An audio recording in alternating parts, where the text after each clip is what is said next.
Hi നമസ്കാരം അനൂസ് കിച്ചണിലേക്ക് വീണ്ടും സ്വാഗതം. ഇന്നത്തെ ലഞ്ച് വളരെ സിമ്പിളാണ്. ചോറിൻ്റെ കൂടെ കഴിക്കാൻ പെട്ടെന്ന് ഒരു 15-20 മിനിറ്റ് കൊണ്ട് ഉണ്ടാക്കാൻ പറ്റുന്ന 2 കറികളാണ് ചെയ്യുന്നത്.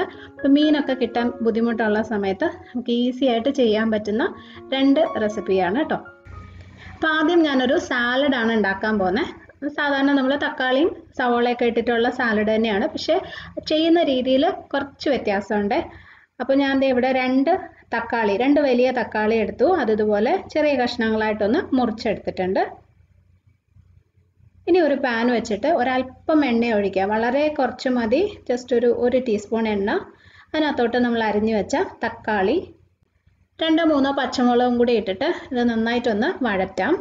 ഈ തക്കാളി ചെറുതായിട്ടൊന്ന് വേവിച്ചെടുക്കണം. ഒത്തിരി സമയമൊന്നും വേണ്ട. ഒരു 2-3 മിനിറ്റ് ചെറിയ തീയിലൊന്ന് വെക്കുമ്പോൾ തക്കാളി ഒന്ന് വെന്ത് കിട്ടും. അതാണ് നമ്മൾ സാലഡിൽ ചേർക്കുന്നത്. അതൊരു പ്രത്യേക ടേസ്റ്റാണ് കേട്ടോ. വെറുതെ നമ്മൾ പച്ചയ്ക്ക് തക്കാളി തൈരിലിട്ട് മിക്സ് ചെയ്യുന്നേക്കാളും ഒന്ന് വേവിച്ച് ചേർക്കുമ്പോൾ ആ തക്കാളിയുടെ ടേസ്റ്റ് നല്ലോണം തൈരിലോട്ട് വരും. ഒരു പ്രത്യേക രുചിയാണതിന്. ഇതിനകത്ത് ഉപ്പൊന്നും ചേർക്കേണ്ട ആവശ്യമില്ല. അപ്പോൾ നന്നായിട്ടൊന്ന് വഴറ്റിയിട്ട് ഞാൻ ചെറിയ തീയിൽ ഒരു 2-3 മിനിറ്റ് ഒന്ന് അടച്ചു വെക്കുവാണ്. അപ്പോൾ കണ്ടോ, തക്കാളി വെന്തിട്ടുണ്ട്. ഇതുപോലെ ആയാൽ മതി കേട്ടോ. ഒന്ന് വാടണം, അത്രയും മതി. ഇനി സ്റ്റൗ ഓഫ് ചെയ്തിട്ട് ഇത് ഒന്ന് ചൂട് മാറാനായിട്ട് വെക്കാം. നന്നായിട്ട് തണുത്തിട്ടാണ് തൈരിലോട്ട് നമ്മൾ ചേർത്ത് കൊടുക്കുന്നത്. പിന്നെ ഇതേ ഒരു ബൗളിൽ ആവശ്യത്തിന് തൈരെടുക്കുക. ഞാനൊരു പാക്കറ്റ് തൈരാണ് എടുത്തിരിക്കുന്നത്, 500 ഗ്രാമിൻ്റെ ഒരു പാക്കറ്റ്. ഇതിനകത്തൊരല്പം വെള്ളം ഒഴിച്ചിട്ട് ഒന്ന് ലൂസാക്കുക. ഒരുപാട് ലൂസാവരുത്, അറിയാമല്ലോ സാലഡ് ഇച്ചിരി കുറുകിയിട്ടായിരിക്കുന്നത്. അപ്പോൾ ഒരു 2-3 ടേബിൾ സ്പൂൺ വെള്ളം ഒഴിച്ചിട്ട് നല്ലതായിട്ട് ഒന്ന് കട്ടയൊന്നും ഇല്ലാതെ ഒന്ന് ഉടച്ചു വെക്കുക. ഇനി ഇതിനകത്തേക്ക് ഒരു വലിയ സവോള കനം കുറച്ച് അരിഞ്ഞതിട്ടു. സവോള വഴറ്റിയത് പച്ചയ്ക്ക് തന്നെ ഇടണം. ഒരു കറിവേപ്പിലയോട് കഴിക്കുന്നതല്ലേ ടേസ്റ്റ്. അപ്പോൾ വലിയൊരു സവോള ഇട്ടു. ഇനി നമ്മൾ വേവിച്ച് വെച്ച തക്കാളിയും പച്ചമുളകും ഇതിനകത്തേക്ക് ഇട്ട് കൊടുക്കാം. നന്നായിട്ട് തണുത്തിട്ടേ ഇടാവുള്ളേ. ആവശ്യത്തിനുള്ള ഉപ്പും കൂടി ഇടാം. എല്ലാം കൂടി നന്നായിട്ടൊന്ന് മിക്സ് ചെയ്തെടുക്കുമ്പോൾ നമ്മുടെ സാലഡ് റെഡി. നല്ല രുചിയാണ് കേട്ടോ ഇതിന്. തക്കാളി ഒന്ന് വേവിച്ച് ചേർത്തിരിക്കുന്നതുകൊണ്ട് അതിൻ്റെ ആ ഒരു ജ്യൂസ് എല്ലാം നല്ലോണം തൈരിലോട്ടൊന്ന് മിക്സ് ആവും. അപ്പോൾ ഒരു പ്രത്യേക രുചിയാണ്. പിന്നെ ഇത് കഴിക്കുന്നതിന് ഒരു 10 മിനിറ്റ് മുന്നേ ഉണ്ടാക്കി വെച്ച് കഴിഞ്ഞാൽ കുറച്ചും കൂടി നല്ലതായിരിക്കും. കുറച്ച് സമയം ഇരിക്കുമ്പോൾ അതിൻ്റെ ആ ഒരു ടേസ്റ്റ് കൂടും. ഓക്കെ, അപ്പോൾ ഇതാണ് സാലഡ്. പലരും ചെയ്യുന്നതായിരിക്കും. ട്രൈ ചെയ്തിട്ടില്ലെങ്കിൽ ഈ രീതിയിലൊന്ന് ഉണ്ടാക്കി നോക്കണം. ഇത് മാത്രം കൂട്ടിയിട്ട് നമുക്ക് ചോറ് കഴിക്കാം കേട്ടോ. അത് അത്രയും ടേസ്റ്റാണ്. ഇനി അടുത്തത് നമ്മളൊരു മെഴുക്കുവരട്ടിയാണ് ഉണ്ടാക്കാൻ പോകുന്നത്. അപ്പോൾ അതിനായിട്ട് ഞാൻ എടുത്തിരിക്കുന്നത് ഒരു ഉരുളക്കിഴങ്ങ് കഷ്ണങ്ങളായിട്ട് മുറിച്ചത്, ഒരു വലിയ ക്യാരറ്റ്, അത്യാവശ്യം നല്ല വലിയൊരു ക്യാരറ്റായിരുന്നു. പിന്നെ അതുപോലെ തന്നെ വലിയൊരു ബീട്രൂട്ട്. പിന്നെ ഇത് 3ഉം കൂടി ചേർക്കാതെ നിങ്ങൾക്ക് വേണമെങ്കിൽ ക്യാരറ്റും ഉരുളക്കിഴങ്ങും മാത്രം, അല്ലെങ്കിൽ ഉരുളക്കിഴങ്ങും ബീട്രൂട്ടും മാത്രം, അങ്ങനെ വേണമെങ്കിലും ചെയ്യാം. എന്തായാലും ഉരുളക്കിഴങ്ങ് ചേർത്താലാണ് ഇതിനൊരു നല്ലൊരു ടേസ്റ്റ് കിട്ടുന്നത്. പിന്നെ അതുപോലെ തന്നെ അളവ് ഓരോന്നും എത്ര എടുക്കണം എന്നുള്ളതും നിങ്ങളുടെ ഇഷ്ടമാണ്. ഇപ്പോൾ ഉരുളക്കിഴങ്ങ് കൂടുതൽ എടുത്തിട്ട് ക്യാരറ്റ് കുറച്ച്, ഉരുളക്കിഴങ്ങ് കൂടുതൽ ബീട്രൂട്ട് കുറച്ച്, അങ്ങനെയൊക്കെ വേണമെങ്കിലും നിങ്ങൾക്ക് അഡ്ജസ്റ്റ് ചെയ്യാം. അതൊന്നും പ്രശ്നമല്ല.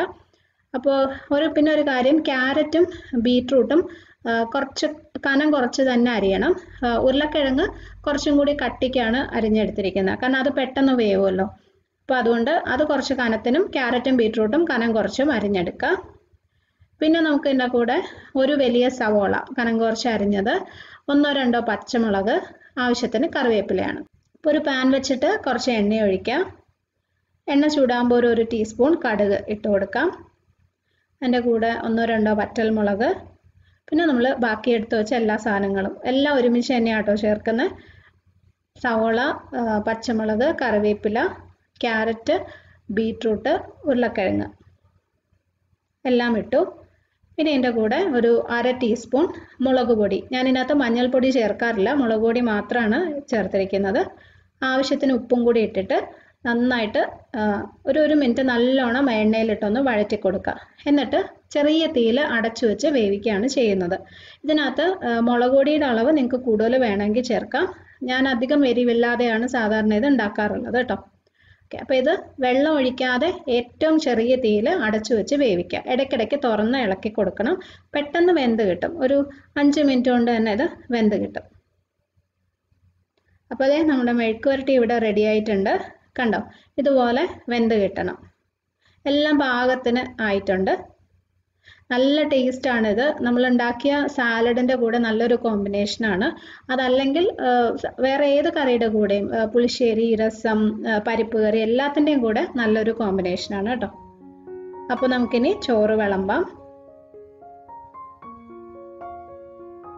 പിന്നെ ഞാൻ ഈ കാണിക്കുന്ന കോമ്പിനേഷൻസ് നിങ്ങൾ അതുപോലെ തന്നെ ചെയ്ത് നോക്കണം എന്നൊന്നുമില്ല കേട്ടോ. ഞാൻ എളുപ്പത്തിൽ ഉണ്ടാക്കാൻ പറ്റുന്ന കുറച്ച് കറികളുടെ റെസിപ്പീസാണ് കാണിക്കുന്നത്. പിന്നെ എനിക്ക് ഞാൻ വീട്ടിലുണ്ടാക്കുമ്പോൾ നല്ലൊരു കോമ്പിനേഷനാണ് എന്ന് തോന്നുന്നതാണ് ഷെയർ ചെയ്യുന്നത്.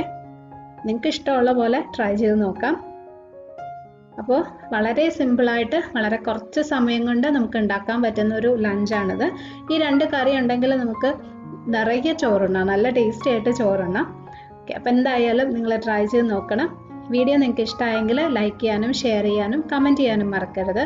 സബ്സ്ക്രൈബ് ചെയ്തിട്ടില്ലാത്തവരുണ്ടെങ്കിൽ ഒന്ന് ചെയ്ത് സപ്പോർട്ട് ചെയ്യണേ. അപ്പോൾ ഇതുപോലെ തന്നെ നല്ല വീഡിയോസുമായിട്ട് നമുക്ക് വീണ്ടും കാണാം. Bye friends, thank you for watching.